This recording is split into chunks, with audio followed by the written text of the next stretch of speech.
All right, good morning and welcome everybody to the Health Transformation webinar. This is your host, Cade Archibald, and just super excited to bring you an amazing webinar today, provided to you by the one and only, the amazing, the original OG, Regan Archibald. Regan, how's it going? Really good. How's everyone doing? Instagram world, Facebook world, and the world of the webinar. So really good to have you guys here. Today we're talking about Roundup, and my internet connection has been a little bit spotty. So I got to warn you, I may stroke out. It may look like I'm having a stroke, but I'm pretty sure it's not a real stroke. All right, we'll hope not. Okay. Well, Cade, what do you know about Roundup? Where is it found? It's how I first originally heard anything about Roundup, it's weed killer.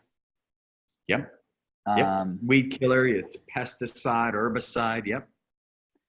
Yeah. And it's on, the more and more you hear about it, it's on like everything. Right. Yeah. And it's one of the substances that actually got me into natural medicine because, as you know, in Idaho, we used to, in the 90s, we'd spray a lot of Roundup on our crops. And then I would be, moving sprinkler pipes, the planes that come and crop dust the fields. I get soaked with this stuff. And it led to a lot of autoimmunity and inflammation in my body. But through my whole journey, I had to seek out different options besides, antibiotics and steroids. And so I learned a lot about glyphosate and Roundup and some of the ingredients, the toxic chemicals that are in the environment, just through my own journey. And I know there's a lot of you out there who you struggle. You're like, why am I so reactive to so many different foods? Why is my gut not working? Why do my joints hurt?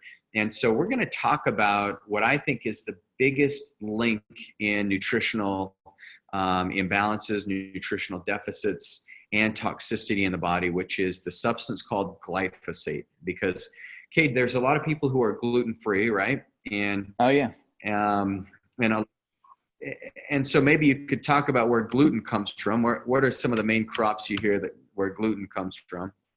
So gluten, that's going to be in most your grain or wheat. So wheat, barley, rye. So those main kind of grain staples. So gluten is it's like a gliadin protein. Yep. And just alone that gluten protein is sometimes difficult to break down. And so that's, if someone has a celiac disorder, they aren't able to break down that gluten protein. Whereas I think, what's that? Yeah, your body sees it as almost like an antigen, like an invader in certain cases. Yeah, you're stroking out a little bit there. So yeah, with that gliadin protein in celiac, your immune system will get really activated, and that can happen with gluten sensitivity as well. And so with gluten sensitivity, your body's doing that similar thing. But what more and more the research is showing is what farmers are spraying on those crops before they harvest them is one of the bigger components of gluten sensitivity, just because those crops are so laden with Roundup. And even if they are organic, those fields have been sprayed with glyphosate historically, and that can leave a residual for quite a long time. It's like 10 years, isn't it, Regan? Yeah, it could be even longer than that. Let's see if stopping my video helps.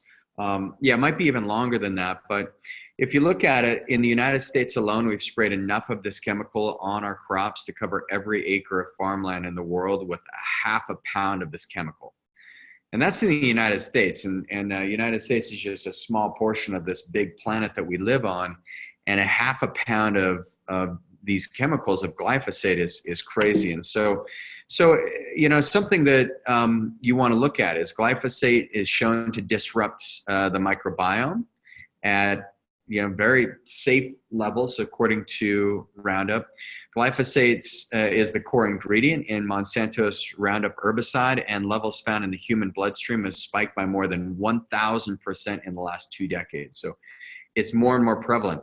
And if you look at the chronic disease is on the rise, you look at autism on the rise, vaccines, glyphosate is found in virtually every vaccine.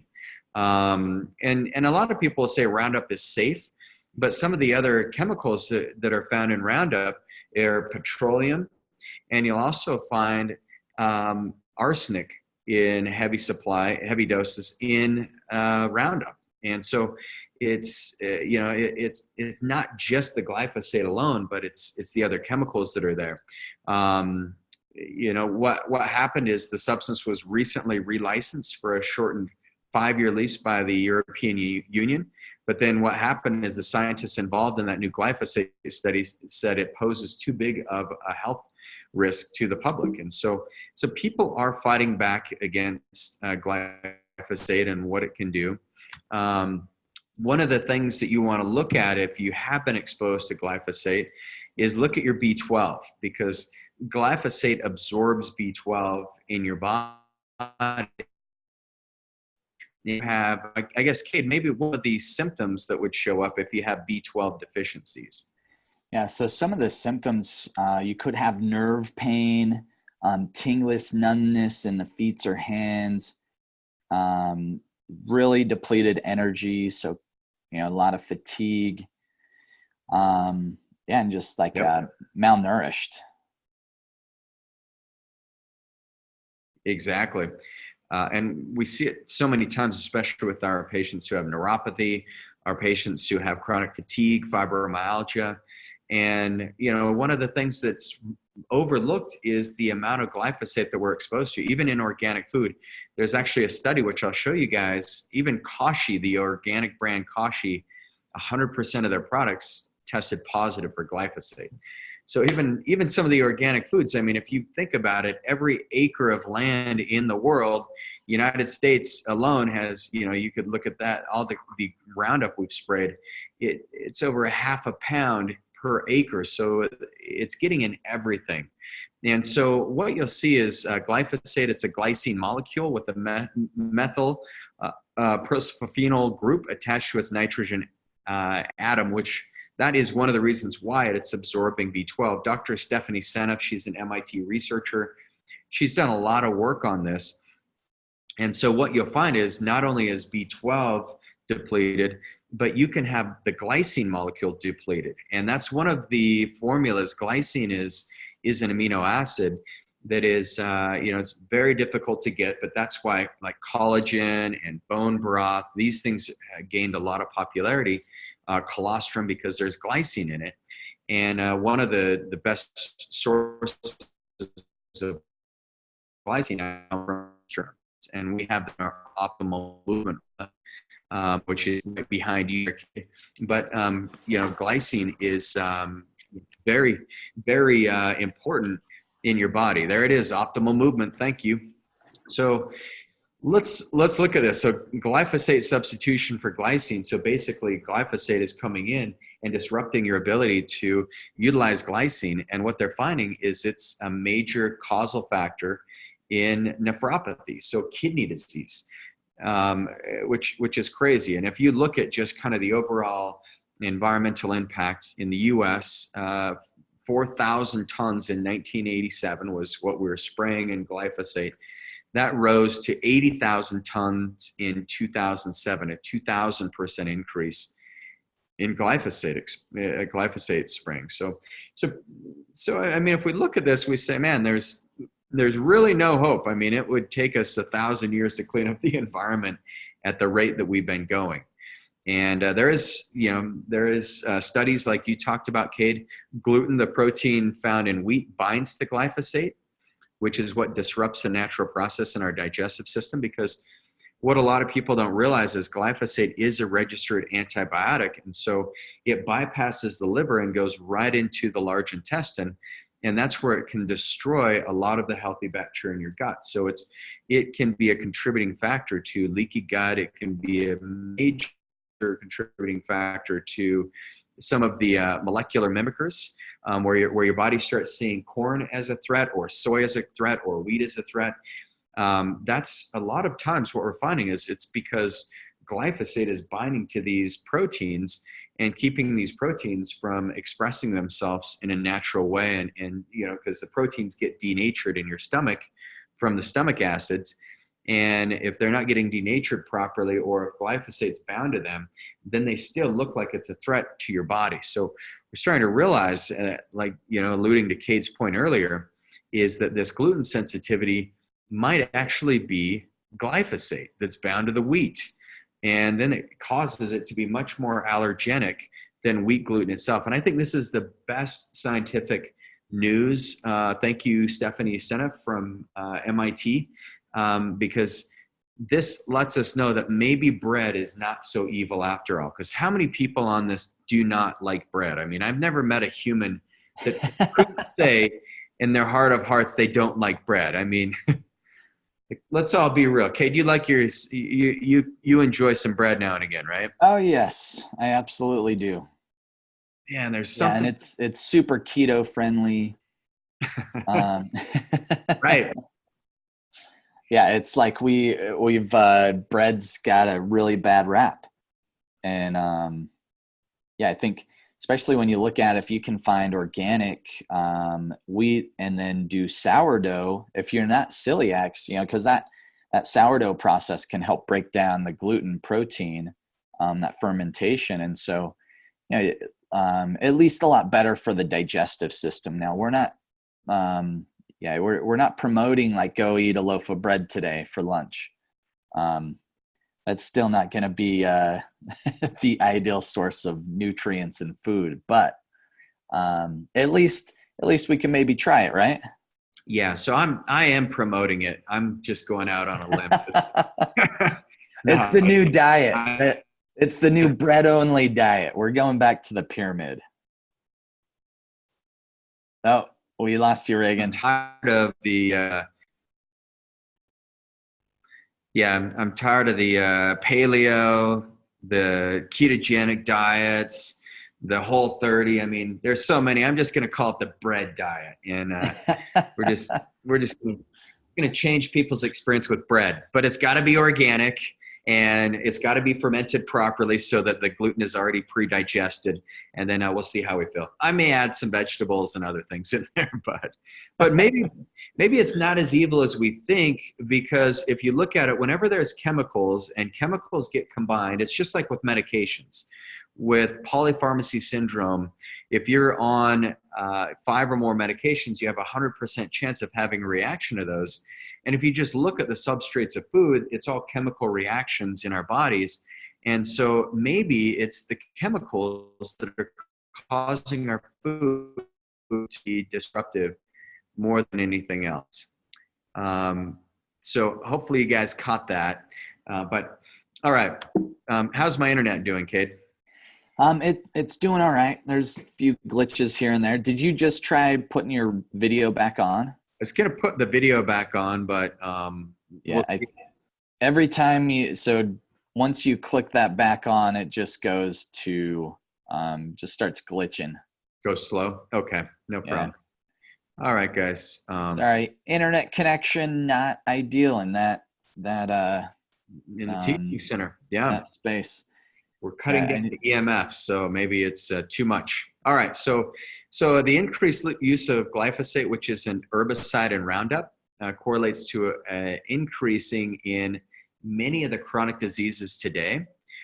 So let's talk about some of those diseases that you'll see as thyroid issues, Hashimoto's, which is something I'm very aware of. If you look at some of the other diseases out there, chronic arthritis, reactive arthritis, rheumatoid arthritis. So it's pretty interesting because glyphosate, if you look at what that molecule is doing, is it's killing the good bacteria in your gut. And in your digestive system, there's about 70% of your immune cells and immune system exists right around the intestines. And so when you have glyphosate in there, it starts to cause this opening in the pores of your intestines. And that opening in the pores of the intestines allows for undigested food particles to pass through it And when those undigested food particles pass through, that's when you're going to have this reaction in your body. And so the other thing that we're finding is glyphosate bacteria. When glyphosate kills the bacteria can't make tryptophan. And tryptophan is an important neurotransmitter that's important in serotonin. So maybe some of the chronic depression that we're seeing or suicidal tendencies, maybe that's could be linked to tryptophan, which, you know, is something that I think we all need to think about, you know, because the other thing that happens when you have serotonin deficiency is you've got the depression, you've got obesity that can kick in, you're more likely to develop celiac disease and other autoimmunity. The other thing that gets depleted by glyphosate is an amino acid called tyrosine. And tyrosine is a chief component of you building thyroid hormones. And so when you have a tyrosine depletion, this can also lead to magnesium and selenium imbalances, and it can contribute to thyroiditis, Hashimoto's, hypothyroidism. And these are some of the most common conditions that we've got on the planet today. And I'm research, straight up MIT, is showing that glyphosate might be a major contributor to thyroid issues. So what do you think about that, Cade? Really, super interesting. You glitched out there. I could tell what you were saying just there towards the end, but you were saying glyphosate is a huge contributor to thyroiditis, Hashimoto's, and just thyroid problems in general, right? Yep, that's it. Yeah. Cool. So the other thing that glyphosate does is it can disrupt your liver function. And for those of you who have listened to any of my videos on thyroid health, you know that the thyroid, it makes about 93% of what it makes is what's considered to be T4. And T4 has to get converted into a smaller molecule called T3. And it's your liver that's responsible for breaking that down. And if you have too much glyphosate in your body, what glyphosate does is it can damage what are called the CYP enzymes. And these CYP enzymes block the liver's ability to detoxify, and then it also disrupts the ability for your liver to break down certain molecules. And so glyphosate, once again, it blocks your ability to absorb foods. It damages your gut lining. It can cause leaky gut and intestinal permeability issues. And then once again, it blocks those enzymes that your liver needs. And that CYP enzyme is one of the most critical enzymes for activating vitamin D. And so we always, two of the first things we look at in our patients in your blood labs are, what are your vitamin D levels look like? And then the second thing we look at is, what's your B12? Because if your vitamin D levels are low, you're not going to have the precursors for a lot of the hormones in the system. It's a stabilizing agent. Vitamin D, if you're depleted in that, more likely to have neurodegenerative diseases like MS, Parkinson's disease. These are all very common with vitamin D. So that disruption is very critical to your overall health. And so if you have low impact of vitamin D, so if you have that enzyme that is responsible for activating vitamin D, and if that enzyme is low, if it's not working because of glyphosate, no matter how much vitamin D you're swallowing or how much sun exposure you're getting, it's going to be very difficult to activate that vitamin D and get it into your body. So has there been any backlash? I think absolutely, because people are now seeing that not only is glyphosate responsible for thyroid issues, liver conditions, IBS, digestive issues, but we're seeing it in autism and cancer. And so many of you, I don't know if you followed the news story on Roundup, but Roundup is the main chemical, the active ingredient is glyphosate in Roundup. And Roundup is made by a company called Monsanto's. And Monsanto was purchased by Bayer, and you guys know Bayer Aspirin, Bayer Pharmaceuticals, Bayer Healthcare, which is crazy. It's a German company. They purchased Roundup in 2016 for $66 billion. And I tried to get you guys to fund it so that I could actually go in and purchase Monsanto's before Bayer did. And then I just closed the thing down. But you guys didn't get $66 billion to me. I don't know why. I was a little frustrated. It's not that big of a deal, right? It's just a simple check. I mean, yeah, but check's got to clear first. Yeah, exactly. They kept bouncing. I mean, many of you sent me the check, but it just didn't clear.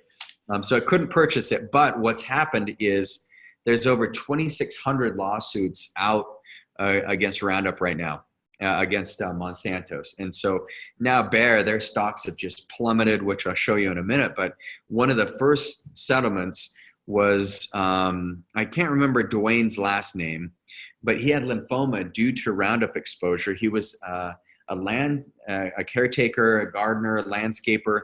And what happened is he was exposed to Roundup for years and ended up with lymphoma and just severe cancer. And he ended up winning a $289 million lawsuit that later got changed to about $78 million. But it's crazy because his cancer spurred a lot of people to actually stand up and start fighting back against Monsanto. You can see it on TV. But one of the other things, that one of the reasons why you can get cancer is when you get leaky gut, there's a protein called zonulin that modulates the tight gap junction.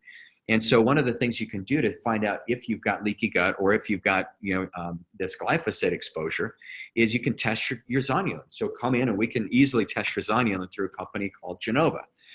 The other thing that's affected with glyphosate exposure is your migrating motor complex.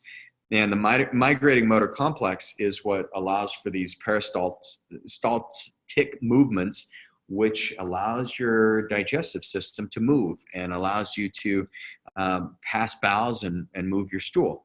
And so without the migrating motor complex, you will not have the cleansing aspects in between meals. And so food will sit stagnant in your intestines and it won't move through. And this can cause fermentation in your gut. And then it can cause gas, it can cause bloating, it can cause small intestine bacterial overgrowth, which many of you have heard us talk about.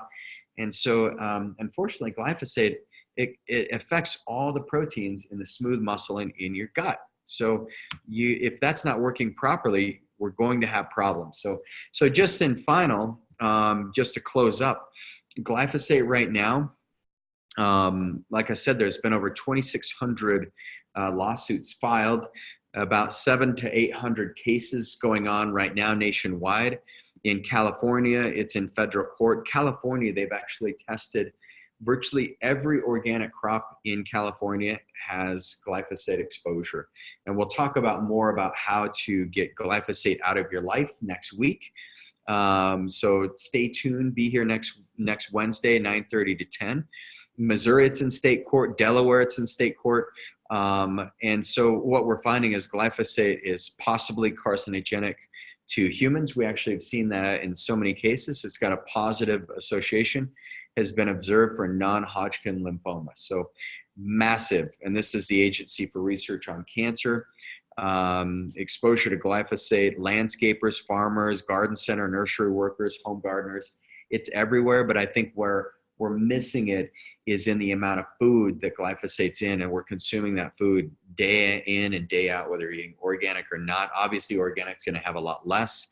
But the good news is we're fighting back, and Bayer stocks plummeted.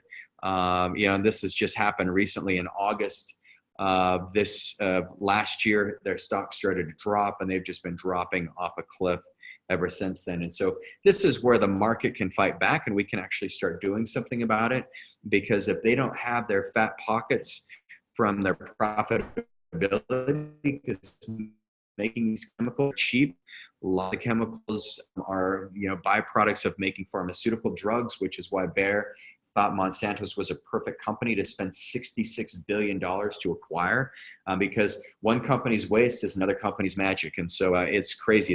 They have this ideal is it's like, hey, you get people sick, you sell them the chemicals, and we'll sell them the cure. So chemicals cure. It's a funny thing. So things will be changing soon here, but we need all of you on board. And thanks to you guys for participating today. Cade, any final thoughts for everybody before we depart? No, just thank you guys for joining us today. Really, really insightful information. Regan, thank you so much for sharing. We'll be back same time, same place next week. Along with that, we have retreats coming up November 8th in St. George. We'll be doing a full day retreat. Really just some,